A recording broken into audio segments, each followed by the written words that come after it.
Los sistemas de inteligencia es para espiar los planes del otro país y defenderse o atacarlo, de acuerdo a cuál sea la circunstancia. Entonces nosotros es muy importante que entendamos cuál es la táctica, la técnica general. Es la misma técnica del diablo. Ha sido siempre la misma a través de la historia. Cambia según los tiempos de la historia, según la política, según la tecnología, según los conceptos humanos. Pero lo primero es hacerte dudar de la palabra de Dios, separarte de la palabra.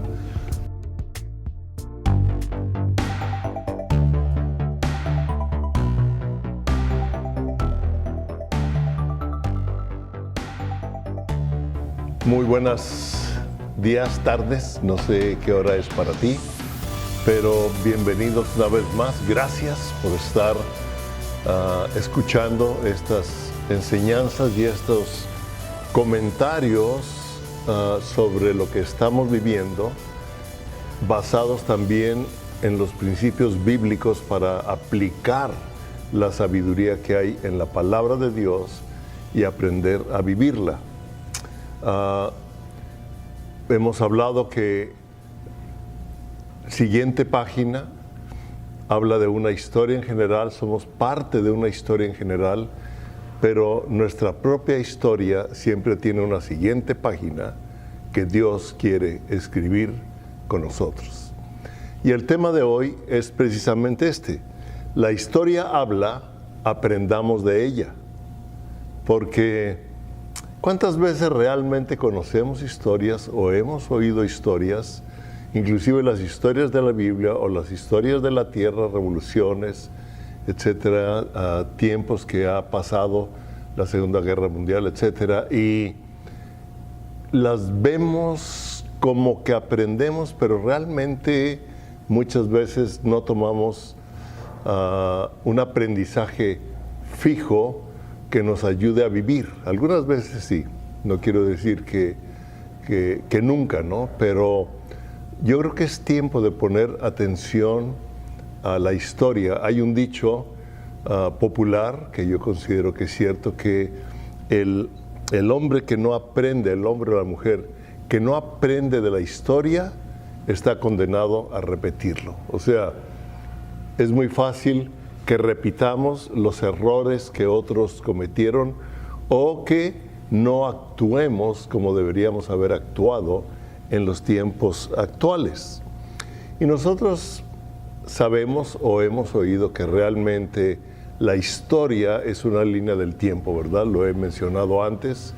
O sea, tiempo de la Revolución, tiempo de la Independencia, tiempo de la Segunda Guerra, Y el rey Salomón, considerado como uno de los reyes más sabios, o el más sabio que ha existido en la tierra, habló de eso en el libro de Eclesiastés. Y hay una frase que me ayudó o me llevó a pensar un poco más, y algo que me gusta de estudiar y meditar la palabra es que siempre tiene algo fresco, siempre algo que hablarnos, ¿verdad? La Biblia tiene más de 2000 años que se terminó de escribir, y sin embargo es un libro actual que nos sigue enseñando, que tiene vida, que nos ayuda, que es como lámpara, ¿verdad?, a nuestros pies, para no tropezar en medio de la oscuridad que hay en este mundo. Y el rey Salomón dice en una de sus frases, dice: todo, imagínate, todo tiene su tiempo, y todo lo que se quiere debajo del cielo tiene su hora. Yo quiero que medites en esta frase un poco más, tal vez después de ver el programa, donde dice: todo tiene su tiempo, y todo lo que se quiere debajo del cielo tiene su hora. Y hay, lo has oído, definitivamente yo creo que has escuchado, como hay ciertos momentos o ciertas citas o ciertas entrevistas o ciertos momentos que no se vuelve a repetir esa oportunidad o ese tiempo. A mí me pasaron, trato de que ya no me pasen, por supuesto estoy más alerta. Te contaría un ejemplo que me pasó con el secretario de Marina de México, donde tenía una cita con él, pero te lo platicaré después en un libro que he empezado a escribir que se llama Aprendiendo a navegar con el viento. Charlie, quien es alguien que me anima, que me apoya en todo lo técnico, dice que él ya tiene ganas de que se escriba este libro. Y hoy, mientras escribía, me acordé y escribí parte de lo que va a contener ese libro. Ahora, continuando con lo que dice Salomón, que lo han leído, inclusive hubo una canción de rock and roll que es esta cita de Eclesiastés, en los tiempos de los 60s, dice, tiempo de nacer y tiempo de morir. O sea, una sola vida. Algo que no podemos evitar es que un día vamos a morir. Eso no lo podemos evitar. Hay un día en que nacemos, llevamos una vida, y hay un tiempo de morir. Tiempo de plantar y tiempo de arrancar lo plantado. Tiempo de matar y tiempo de curar. Y continúa hablando sobre esto: tiempo de destruir, tiempo de edificar, tiempo de callar, tiempo de hablar. Qué importante, quiero decirte que yo sigo aprendiendo cuándo callar, cuándo hablar. No sé si a ti te ha pasado, no dije lo que quería haber dicho, ¿verdad? O sea, era un tiempo de hablar y callé. Y a veces has dicho, y hablé de más, era tiempo de callar. Inclusive, algunas veces cuando estamos compartiendo el Evangelio, a mí me ha pasado como que ya párale, ¿no? Mi esposa me había dicho, deberías haber parado en tal momento. Nuestra esposa es una ayuda idónea del Espíritu Santo para ayudarnos en muchísimas cosas, y ella es sensible. Entonces dice, me encantó tu mensaje, me dice algunas veces, pero creo que deberías haber terminado en tal momento. O sea, tiempo de callar. Y él continúa en Eclesiastés, en el capítulo 3, en el versículo 11, y dice, todo lo hizo hermoso en su tiempo y ha puesto eternidad en el corazón de ellos, o sea, en el corazón de nosotros, del hombre y de la mujer. Es interesante que nos está hablando de tiempo de nacer, tiempo de morir, y también nos dice que Dios ha puesto eternidad en nuestro corazón. Y sabemos que en la eternidad ya no hay muerte. Es interesante. Dice, sin que alcance a entender el hombre la obra que Dios ha hecho desde el principio hasta el fin. Inclusive la Biblia tiene un principio, la Biblia tiene un fin en cuanto a historia. Sabemos que termina en el libro de Apocalipsis, pero la historia después de Apocalipsis continúa. Así nosotros también no podemos entender hasta dónde vamos a llegar, pero dice que sin alcanzar a entender. Sin embargo, Dios nos habla en Hebreos 11:3, que dice que por la fe entendemos haber sido constituido el universo por la palabra de Dios, de modo que lo que se ve fue hecho de lo que no se veía. Qué interesante que por la fe entendemos. Por la fe entendemos. Yo creí que la fe era ciega. Yo pensé que la fe, en un tiempo de mi cristianismo o con una mentalidad un tanto religiosa, yo pensaba que la fe era ciega, pero no. Dice que por medio de la fe entendemos.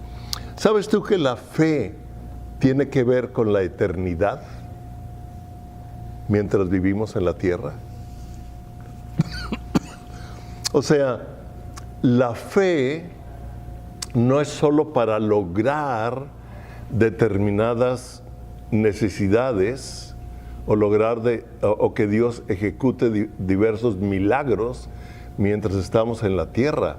La fe tiene que ver con la eternidad. La fe tiene que ver con que mientras vivimos, nosotros estamos edificando en la eternidad. Es interesante. Nosotros podemos ver también, dentro de que la fe nos ayuda a entender, es necesario creer y saber que la Biblia es la verdad absoluta. Algo que yo entendí es una teología que difícilmente me puede rebatir. Dios siempre está bien. Dios siempre tiene la razón. Si hay algo que yo no entiendo, no es culpa de Dios, es culpa mía. Si hay algo de la Biblia que no entiendo, yo necesito preguntarle y el Espíritu Santo me lo va a revelar, me va a ayudar a entender.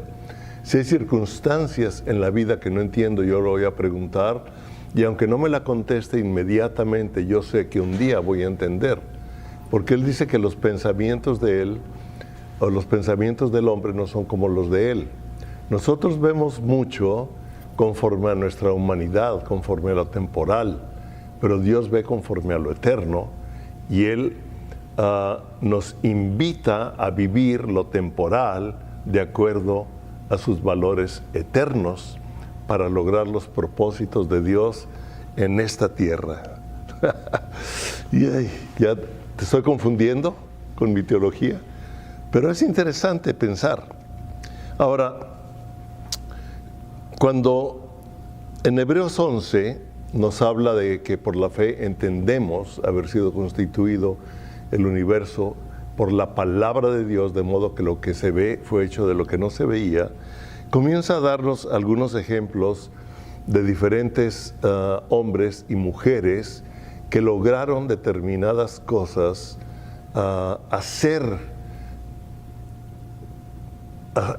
hacer o lograr determinados eventos en bien de la humanidad porque tuvieron su fe en Dios y crearon momentos históricos dentro de la Biblia. Y es interesante que comienza con Abel. Es interesante que la Biblia comienza con Adán y Eva, ¿verdad?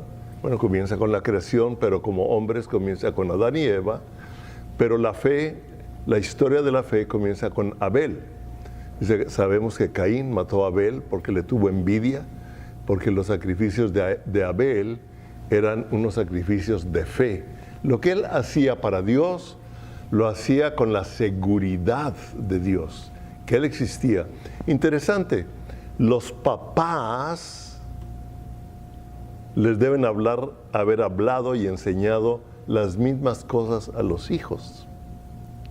Pero uno de ellos absorbió la experiencia de la historia de los papás en su caminar con Dios, cuando ellos desobedecieron a Dios, perdieron todo eso que tenían del jardín del Edén, de la comunión íntima con Dios. Y uno de ellos, Abel, escuchó, aprendió de la historia de los padres con Dios, de tal modo que lo que él le ofrecía a Dios era con una seguridad por lo que los padres o por lo que la historia de los padres le hablaba a él. El otro no creyó. Sin embargo, Dios lo enfrentó y le dijo: Caín, yo sé lo que vas a hacer. Arrepiéntete, ¿verdad? Bla, bla, bla, bla. Y Caín dijo: no me importa, estoy parafraseando, y de todos modos sabemos que mató a Abel. Pero lo interesante es que nos dice que la fe de Abel nos sigue hablando todavía. Hace 6,000 años o más que Abel ofreció a Dios lo que él tenía, lo mejor que él tenía de su ganado, de sus ovejas, ¿verdad? Y esa fe nos sigue hablando aún ahorita. O sea, la historia habla. Aprendamos de ella, que aprendió Abel. Y nosotros podemos seguir viendo lo que nos habla. Nos habla del diluvio, habla de antes del diluvio, después del diluvio, claro, antes del diluvio nos habla de las generaciones que hubo antes de Noé, muy interesante si tú las estudias. Por ahí tengo un estudio gráfico de las edades que vivió cada quien, desde Adán hasta Noé, etcétera. Enoc, que caminó con Dios y Dios se lo llevó, y Noé era bisnieto de Enoc. O sea, es interesante lo que produjo la historia de cada uno de ellos en quienes siguieron, porque estos hombres y mujeres definitivamente platicaban, ¿verdad? No había televisión, no había juegos, ellos hablaban de sus experiencias con Dios, de las experiencias de sus ancestros con Dios. Fíjate qué importante, de sus ancestros, o sea, de hombres y mujeres que habían vivido antes que ellos en una relación con Dios. Ellos la vivían y Dios nos habla de que fueron hombres y mujeres que caminaron con Dios. Luego ellos la siguen contando a los hijos y los hijos a los hijos, de tal modo que llega al tiempo de Noé y vemos el tiempo de Noé antes y después del diluvio. Hay mucho que aprender ahí. Vemos nosotros la esclavitud en Egipto, 400 años. 400 años. 4 siglos. Piénsalo, capta. 400 años. Y después de 400 años, se les ocurrió hacer algo como grupo, como sociedad, digamos, lo podríamos poner así. Clamaron a Dios. Yo creo que individualmente, en alguna forma se hablaban, se quejaban o algo, porque todos creían en un Dios a la manera que ellos creyeran, pero dice que el pueblo clamó a Dios. Si lo pusiéramos en esta época, todos los cristianos comenzaron a clamar a Dios. Después de 400 años de estar sufriendo. ¿No te habla eso ahorita? De una necesidad de, como pueblo, clamar a Dios por una respuesta a los momentos que estábamos viviendo. Vemos que después de eso siguió el tiempo del desierto. Bueno, Moisés, hay mucho que aprender, hay muchas enseñanzas. El tiempo del desierto, impresionante todo lo que podemos aprender. El tiempo del desierto y luego la conquista de la tierra prometida. O sea, sabemos que hay mucho que aprender. Los jueces, después los reyes, desde Saúl, el primer rey, continuó hasta la descendencia de David, que es Jesús. Y Jesús sabemos que viene y es el centro de la Escritura y es el cumplimiento de la Escritura. O sea, en Jesús se centra toda la Escritura, es el cumplimiento de la Escritura. Y vienen los apóstoles después de Jesús a formar, a unir, a aumentar la enseñanza de Jesús, en cierto modo a unirla también con el Antiguo Testamento para darnos y dejarnos a nosotros enseñanzas para esta época. Ahora, estamos hablando de la historia bíblica, pero la historia de la humanidad, como decía hace un rato, la historia de la humanidad continúa y va a continuar después de nuestra muerte. O sea, el mundo no se va a acabar, la historia va a continuar después de nosotros. Y a nosotros nos está tocando vivir este tiempo histórico, independientemente de la edad. O sea, el otro día veíamos algunas cosas en una agrupación cristiana tomando decisiones importantes, y yo dije, bueno, estamos poniendo esto en manos de alguien que no está tan joven, ¿verdad? aunque la juventud o la edad no tiene garantía de una vida, mueren a cualquier edad, pero ya no estamos jóvenes. O sea, si nosotros en forma normal o natural consideramos mi edad con la de un joven, bueno, la mía está por terminarse, la del joven continúa, pero ahorita el joven y yo estamos viviendo los mismos tiempos. Mis nietos y yo estamos viviendo los mismos tiempos. Lo vemos desde una perspectiva diferente. ¿Por qué? Por lo que hemos aprendido, lo que hemos vivido, etcétera, etcétera, etcétera, lo que ellos están captando, lo que nosotros hemos captado. Y ahí es donde nos juntamos, pero después de nosotros la historia va a continuar y la van a continuar ellos, y después de ellos la van a continuar los hijos de ellos, y los nietos de nuestros nietos van a continuar la historia, porque no es el fin del mundo como mucha gente ha dicho. El fin del mundo, y vemos pancartas o vemos chistes o vemos revistas, se acerca el fin del mundo. El fin del mundo no se acerca.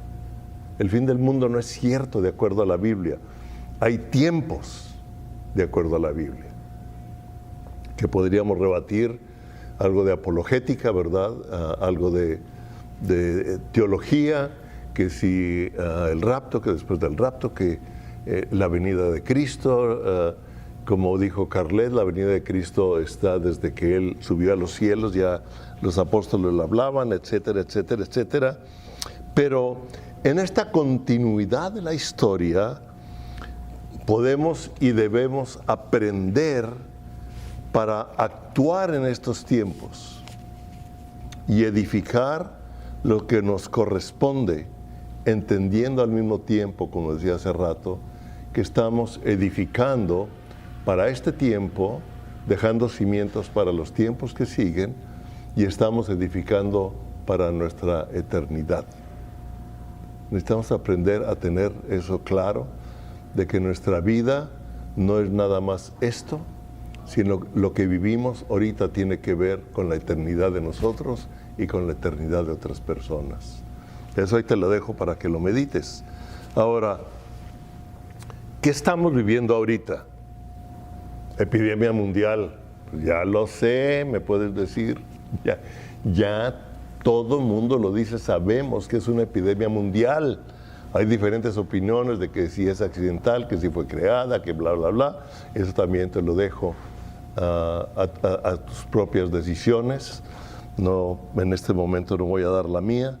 Estamos viviendo aislamiento, inseguridad, confusión, temor. Son varias de las cosas que yo veo en la sociedad actual, incluyendo la iglesia. ¿Sí? Hay una mujer que va a la casa algunas veces a ayudarnos, y hoy oramos. Estuvimos orando con ella, por ella, y por problemas del corona, ¿verdad? Por problemas de la familia, etcétera. Es una mujer cristiana que yo veo que verdaderamente ama a Cristo y ora con anjuencia, como dicen los rancheros de allá del norte. Ahora, ¿en qué momento de la profecía bíblica estamos viviendo? Esto es interesante. ¿En qué momento o en qué momento de la historia de la profecía bíblica estamos viviendo? Tiempos de guerra. Y no es para asustarnos, es para entender que nosotros ya nos han sido dados todos los elementos para ganarla, porque Cristo ya ganó y nos ha dado a nosotros todas las herramientas, toda la armadura, Efesios 6, ¿verdad? Las armas espirituales para combatir, no solos, en unidad con otros, pero entender que estamos en guerra, que lo que está pasando en el mundo no es nada más una situación política, no es una situación de gobierno, no es una situación económica, no es una situación social, no es una situación de enfermedad nada más o de un virus, es una guerra espiritual. O sea, las potencias de los cielos serán conmovidas.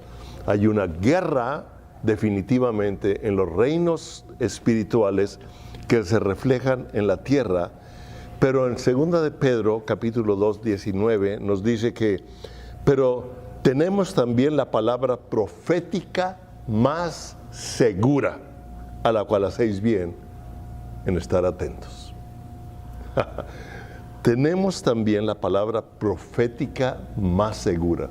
La palabra profética es realmente la palabra de Dios hablándonos de los tiempos, de la historia de los tiempos, aprendiendo para nosotros vivir ahora y profetizar y hablar lo que Dios está hablando y quiere hablar en estos momentos para vivir. Ahora, aprendiendo algo que hemos sabido o sabemos, si estamos en guerra, ¿cuáles son las tácticas del enemigo? ¿Cuáles son los planes del enemigo? ¿Cuáles son las tácticas? Cuando un país pelea contra otro país, ¿por qué creen que hay espías? ¿Por qué se ha vuelto tan famoso el espionaje desde hace muchos? ¿Por qué la CIA, el FBI, los rusos, los alemanes, la Gestapo, ¿verdad? Dice que la de Israel es increíble. Los sistemas de inteligencia es para espiar los planes del otro país y defenderse o atacarlo, de acuerdo a cuál sea la circunstancia. Entonces nosotros es muy importante que entendamos cuál es la táctica, la técnica general. Es la misma técnica del diablo, ha sido siempre la misma a través de la historia. Cambia según los tiempos de la historia, según la política, según la tecnología, según los conceptos humanos. Pero lo primero es hacerte dudar de la palabra de Dios, separarte de la palabra. O sea, si has oído la palabra o si hemos oído, es tratar de separarnos de la palabra de Dios o hacernos pensar que a lo mejor no es cierto. No sé, a mí me ha pasado algunas veces que me levanto y digo, ¿es cierto? ¿Es cierto todo esto de Dios? Y me levanto como diciendo de qué se trata la vida, ¿verdad? Y lo he dicho antes, lo digo seguido, como después de mi café y de orar un momento del Espíritu, ya me enfoco de leer la palabra me enfoca. Lámpara es a los pies su palabra. Pero la primera es hacerte dudar. Recuerdan, empezó desde el jardín del Edén, cuando el diablo tentó a Eva y a Adán, Y empezó diciéndoles, con que Dios les ha dicho eso. O sea, Dios les había dado determinadas instrucciones, fíjense. Ya les había dado la bendición y les había dado la autoridad y el poder para gobernar sobre toda su creación. Pero les puso ciertas limitantes, ¿verdad? Les puso del árbol del bien y del mal, no lo toquen, porque entonces morirán. Y no hablaba de una muerte física, sino de un cambio espiritual, un rompimiento con la vida de Dios, con esa relación directa con Él. Esa es la muerte. Por eso Jesús dijo, deja que los muertos entierren a sus muertos.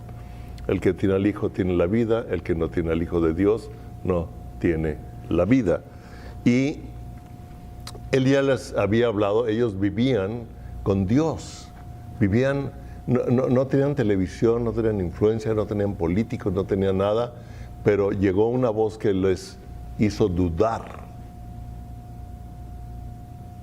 de que lo que Dios les decía era la total y absoluta verdad. Y sigue haciendo lo mismo. Y nos hace dudar por medio de humanismo, por medio de filosofías, muchas de ellas muy lógicas. Cuando nosotros tenemos nada más información bíblica, una información lógica o inteligente puede sacar esa información bíblica mientras no tenemos una revelación de la palabra de Dios. Entonces, la primera técnica es hacerte dudar. Hay cosas de Dios que yo sé, que son de Dios. Esas no me las van a cambiar. Algunas cosas definitivamente vamos aprendiendo, vamos cambiando, nuestra teología va ampliándose en algunas cosas. conforme a la revelación, etcétera, etcétera. Y el número 2, ¿cuál es? Temor. ¿Sabías que estaba viendo en una de las entrevistas que salen por ahí, cómo el temor te baja las defensas inmunológicas, el temor te paraliza, el temor te lleva a tomar decisiones equivocadas, te lleva a la desesperación, te lleva a actuar antes de tiempo, te lleva a actuar alocadamente? Les voy a leer algo para aprender algo de la historia. Es una carta de C.S. Lewis que escribió hace casi 80 años, que se llama Carta del Diablo a su sobrino. Y se los voy a leer parte de ella. Y dice: ¿y cómo lograste llevar tantas almas al infierno en aquella época? Por el miedo. Ah, sí, excelente estrategia, vieja y siempre actual. ¿Pero de qué tenían miedo? ¿Miedo a ser torturados? ¿Miedo a la guerra? ¿Miedo al hambre? No, miedo a enfermarse. ¿Te suena parecido? ¿Que nadie más moría? Sí morían. ¿Pero no había cura para la enfermedad? Sí la había. Entonces no entiendo.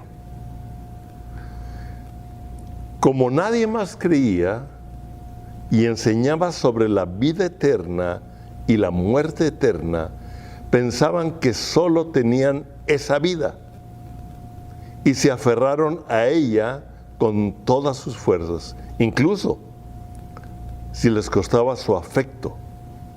No se abrazaban, ni saludaban, ni tenían ningún contacto humano durante días y días.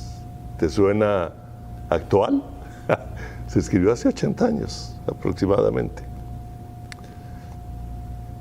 Su dinero, perdieron sus trabajos, gastaron todos sus ahorros y aún se creían afortunados siendo impedidos de ganarse el pan. Su inteligencia, un día la prensa decía una cosa y al día siguiente se contradecía.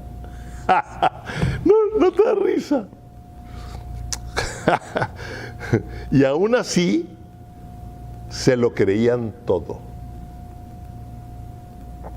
Su libertad, no salían de su casa, no caminaban, no visitaban a sus parientes.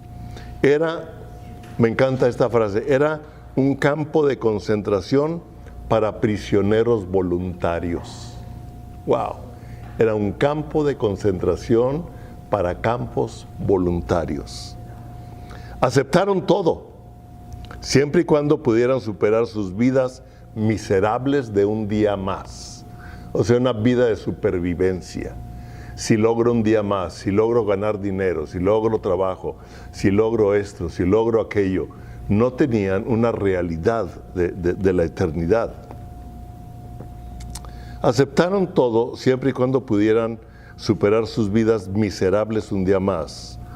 Ya no tenían la más mínima idea de que Él, refiriéndose a Dios, y solo Él es quien da la vida y la termina.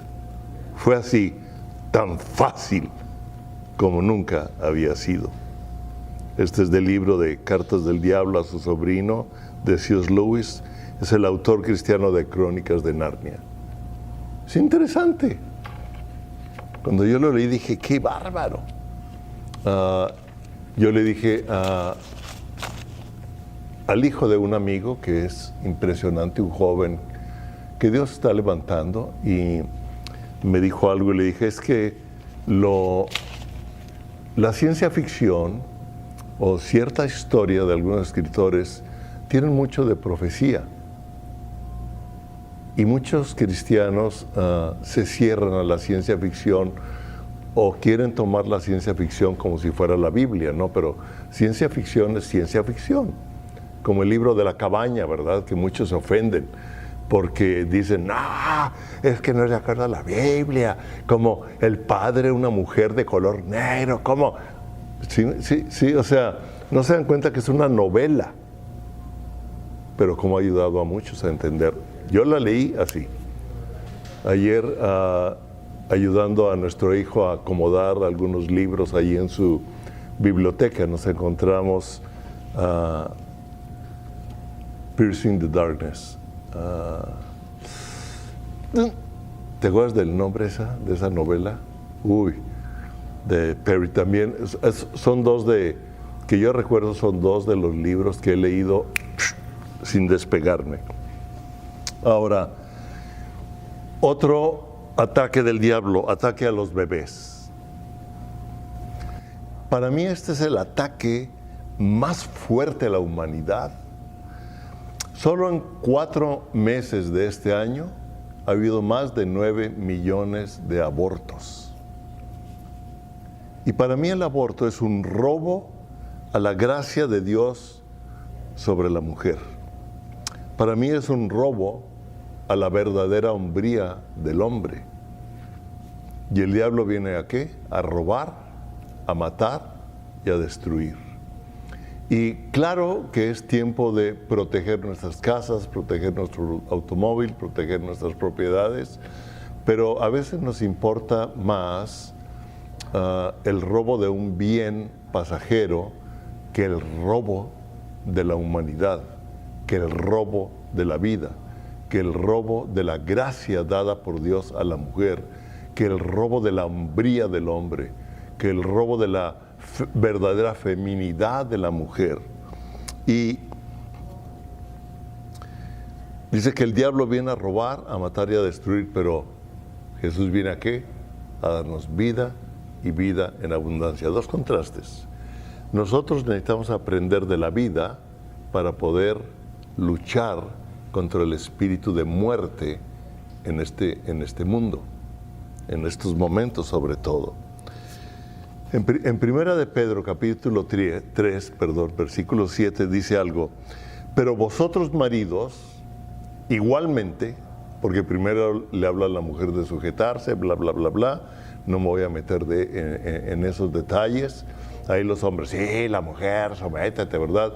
Pero luego nos voltea el chirrión por el palito, como dicen por ahí algunos, nos la cambia, y dice Dios, vosotros maridos, igualmente. Ahí les va a ustedes, hombres. Vivid con ellas sabiamente, dando honor a la mujer. Esto me golpea. Dando honor a la mujer. Dando honor a la mujer como a vaso más frágil. Coherederas de la gracia de la vida, para que vuestras oraciones no tengan estorbo. Coherederas de la gracia de la vida. ¿Sabes que a la mujer le ha sido dada la gracia de crear una vida en ella misma? O sea, es una gracia de Dios dada nada más a la mujer. Claro que el hombre contribuimos. Ahora, ¿cómo contribuimos, hombres? Porque cuando una mujer y un hombre se unen, cuando hay un esperma de hombre entrando en el útero de la mujer, va a producir una vida porque Dios así lo hizo, así lo permitió, independientemente de las circunstancias o de la forma, ¿verdad? Cuando eso sucede biológicamente, se va a producir una vida y Dios comienza a formar al bebé. Y la gracia de que Dios forme una vida en una persona es nada más en la mujer. Y el aborto es quitarle la gracia de Dios a la mujer. Es arrebatarle a Dios de las manos el estar formando un bebé. ¿Te das cuenta? Y dice que los hombres aprendamos a vivir sabiamente, aprendamos a vivir sabiamente, aprendamos. A veces somos muy cabezaduras, somos muy machistas, o somos muy hombres, o somos muy rudos, o somos muy, ¿sí? Aprendamos a vivir sabiamente. ¿Para qué? Para que nuestras oraciones no tengan estorbo. Un día lo dije en una reunión de oración de hombres y les dije, ¿quieren que empecemos a orar? Ok, no podemos empezar a orar como hombres si primeramente no nos arrepentimos del trato y de la forma que hemos tratado a la mujer y definitivamente a nuestra esposa. Porque mientras no aprendemos a entender y a honrar a la mujer como un vaso más frágil, nuestras oraciones se van a quedar aquí en el techo. No van a llegar lejos. Entonces, ¿para qué usamos una hora de oración o 20 minutos o media hora si no van a llegar a Dios, si no van a llegar a Dios, sino que va a estorbar y esas oraciones no van a penetrar, no van a llegar a lo eterno, para que Dios en su tiempo lo ejecute? Y vemos nosotros, el ataque a los bebés es impresionante. Ahora, ¿recuerdan ustedes la historia? Nos habla, aprendamos de ella. ¿Estamos aprendiendo algo? Ok. ¿Recuerdan cómo atacó Faraón al pueblo de Dios cuando éste crecía y se multiplicaba y era más fuerte? ¿Saben ustedes que el diablo tiene temor de que la iglesia se multiplique y crezca y se vuelva más fuerte?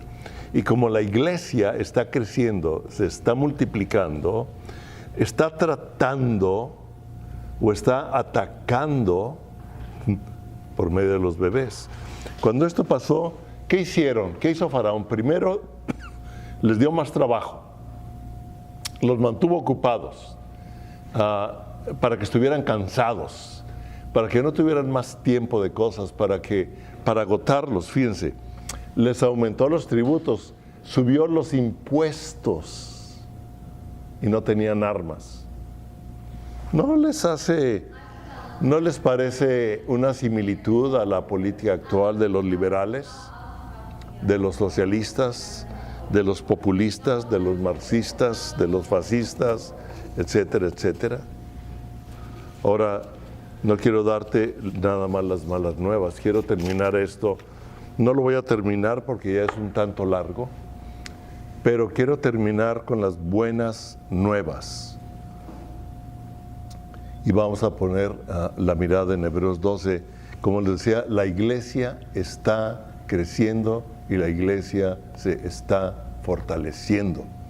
En estos tiempos de epidemia donde el diablo ha querido traer algo, el Espíritu Santo está respondiendo con un avivamiento, con un despertar, con una necesidad, incluyendo que alguien muera, que alguien se enferme, nos lleva a orar, nos lleva a clamar a Dios, nos lleva a entender un momento y eso nos despierta en el espíritu, en un clamor, en un entender. Quitemos el temor y peleemos y luchemos sabiendo que van a una eternidad, luchando por esa eternidad de las personas que se enferman o están mal. No estoy queriendo quitar ni anular las emociones, los sentimientos, la necesidad de un ser querido, los sufrimientos de otras personas. No quiero ni por un momento anular lo que se siente, lo que se vive. Estamos con el que se duele, pero también tenemos que ver lo que Dios está haciendo, y Dios está despertando a su iglesia. En medio de todas las circunstancias, el Evangelio está siendo predicado. Mencioné en alguna ocasión cómo la iglesia en Irán es ahorita la de mayor crecimiento. Interesante. Inclusive como la iglesia de Irán, los iraníes, están orando por los judíos, están orando por Israel. Es impresionante lo que Dios está haciendo. Yo he oído noticias de Israel, a lo mejor después voy a hablar de Israel y de estos tiempos, porque Israel es el reloj del tiempo para entender más de la historia. Está el contacto que tengo con algunos ministerios en Israel, están hablando de la apertura que está habiendo para el Evangelio, de cómo ha disminuido la persecución por compartir el Evangelio en Israel. En los países árabes hay un ministerio que se llama SAT, que está llevando el Evangelio por medio de televisión, por medio de los satélites. Tú puedes ver ciertos campamentos de refugio de gente que huye de un país, y puedes ver casas de cartón, y muchos tienen satélite. Y este ministerio, SAT, está llevando el Evangelio, y hay muchos ministerios de árabes, de hombres, de mujeres, de jóvenes, de niños, que están recibiendo a Cristo como Cristo les está hablando personalmente en ellos. En México acaba de pasar, bueno, hay muchos congresos, hay muchas iglesias, acaba de pasar el Congreso de Amistad de Puebla, en donde celebraron 35 años. Escuche esto, 35 años de hacer congresos para jóvenes. Y a este de amistad se le suman muchos, ¿verdad? Vino Nuevo, de los que yo conozco, y muchos más de grupos que han crecido, que están haciendo y tienen. Ayer vi un video de una señorita, ¿verdad?, de Culiacán, con una enseñanza increíble para adolescentes y niños sobre la reina Esther y Mardoqueo. Por televisión lo hizo ella sola y está llegando. Entonces, vemos nosotros, yo estaba viendo, nos invitaron a dar unas palabras en este congreso de agradecimiento, y eso me puso a recordar 35 años, y a quien lo organizó en este tiempo, a Rubicel, le pregunté, oye, ¿cuántas personas, cuántos jóvenes crees que se han alcanzado durante ese tiempo? Yo le dije 100,000, él me habló de que más de 120,000, y le dije, ¿y a cuántos están alcanzando ahorita en línea? ¿Sabes cuántos estaban conectados? 40,000. 40,000 jóvenes aprendiendo de personas que muchos de nosotros comenzamos hace 35 años, otros 37, 35, otros 20, 15, hemos intervenido en cierta forma en esos congresos, y una generación de jóvenes oyendo a una generación como de nosotros, aprendiendo cerca de 40,000 o más de 40,000, no recuerdo, pero 40,000 me dijo, nada más por este medio. Hoy hablé con un amigo, un pastor en Cabo San Lucas, y me dijo que lo que están trayendo por medio del medio social de este medio, ¿verdad? Está creciendo sus hijos, que son increíbles en la electrónica y en la composición, en la gráfica, en todo eso, lo están colaborando increíblemente. Ahora, mientras el pueblo de Dios se fortalecía, Faraón atacó. Y por el momento aquí me voy a quedar. Solo quiero hablarte de que estamos en guerra y que van a seguir ataques, van a seguir palabras y voces de temor, de gobierno, de política, de enfermedades, etcétera, etcétera, etcétera. En México está fuerte el ataque a la educación, a los padres, tratando de evitar que los padres eduquen a sus hijos, y yo sé que en muchos países está sucediendo algo similar. ¿Por qué? Porque estamos en guerra, pero nosotros tenemos las armas, nos ha sido dada la autoridad y el poder del Espíritu Santo para deshacer las obras del diablo y actuar también, hablar. Es tiempo de hablar, es tiempo de actuar, es tiempo de dar la cara, de participar en alguna forma como Dios te inspire, como el Espíritu Santo te motive para ser parte de la respuesta a la necesidad en este tiempo, en este mundo. Tú eres una respuesta, y con esto voy a terminar. Autoridad y poder. ¿Sabes cuál es la autoridad? La autoridad es el derecho legal. O sea, Dios nos dio a nosotros el derecho legal, espiritual, para intervenir en el reino de los espíritus, en el reino espiritual, para que lo que hablemos suceda, para que lo que ejecutemos suceda. Es un derecho legal, es un derecho legal. Y el poder del Espíritu Santo, dunamis, no quiere decir, aunque quiere decir una explosión, ¿verdad? Como dinamita, lo entendemos, ¡pum! No. El poder del Espíritu Santo es para respaldar la autoridad que se nos ha dado. O sea, el Espíritu Santo respalda aquello que nosotros hablamos en el Espíritu. Nosotros sabemos que la palabra de Dios es la espada del Espíritu, para hablarla y para vivirla. Y cuando tú y yo hablamos y vivimos la palabra de Dios, el Espíritu Santo va a venir para respaldarla, y ahí vamos a ver más milagros de lo que estamos viendo. Y yo creo y yo declaro que los milagros en la iglesia van a aumentar, que los milagros en la iglesia se van a despertar, porque tú tienes al Espíritu Santo dentro de ti, la palabra more en ti, la palabra se establezca, haga en ti una explosión para hablar y vivir lo que el Espíritu Santo te está llevando a hacer.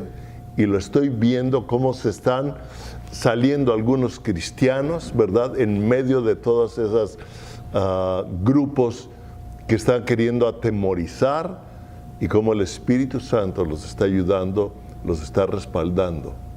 Ángeles van a venir a intervenir a favor nuestro cuando tú y yo somos una voz y somos el cuerpo de Cristo en acción en esta tierra para este tiempo, y ser la respuesta a tantas necesidades, y derribar el temor y derribar la angustia y pelear contra ese robo a los bebés.